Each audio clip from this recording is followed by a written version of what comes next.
ഞാനിപ്പോൾ ഉള്ളത് റയാന്റെ വീട്ടിലാണ്. ഇപ്പൊ കഴിഞ്ഞ ആഴ്ച ക്ലാസ് 10 CBSE റിസൾട്ട് വന്നപ്പോൾ നല്ല സ്കോർ അച്ചീവ് ചെയ്ത് റയാൻ ഞങ്ങളുടെ എല്ലാവരുടെയും അഭിമാനമായി മാറിയിട്ടുണ്ട്.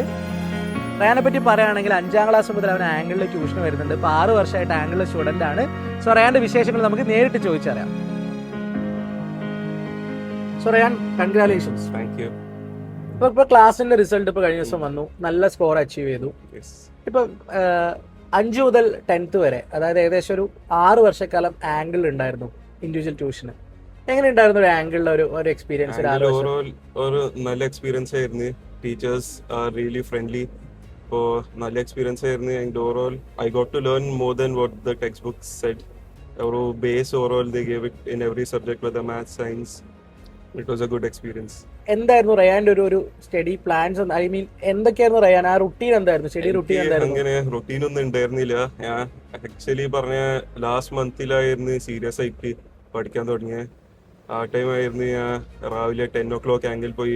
If there was even no tuition, I used to sit there and study, ask doubts. That was a good part. You can ask doubts whenever you want to and they'll help. That's what I liked about Angle. ഇനിയിപ്പോ class 10 ഇപ്പൊ നല്ല result കിട്ടി. ഇനി എന്താണ് plus 1 plus 2 ഒരു future plan ആയിട്ട്? +1 commerce with math ആണ്. I'm trying to do CA. പറയാൻ നല്ല റിസൾട്ട് കിട്ടിയപ്പോ എന്തൊക്കെയാണ് അവരുടെ ഒരു ഫസ്റ്റ് ബിലീവ് ആക്കിയില്ല, അത്ര മാർക്ക് ഉണ്ടായിരുന്നു.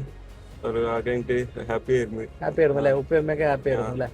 ഇപ്പം റയാനെ കുറിച്ച് പറയുകയാണെങ്കിൽ റയാന്റെ സിബിലിങ്സ് മൊത്തം ഇക്കൊക്കെ നമ്മൾ ആംഗിളിലെ സ്റ്റുഡന്റ് ആയിരുന്നു അല്ലെ? ഞാൻ കഴിഞ്ഞ ദിവസം നോക്കുമ്പോ ആംഗിൾ ID 5 എന്തോ ആണ് ഇക്കയുടെ നമ്പറൊക്കെ. അപ്പൊ ആംഗിൾ തുടങ്ങിയ വർഷം മുതലുള്ള സ്റ്റുഡൻസ് ആണ് അല്ലെ? നിങ്ങൾ എല്ലാവരും ഫാമിലി എല്ലാവരും ആംഗിളിലാണ് പഠിച്ചത്.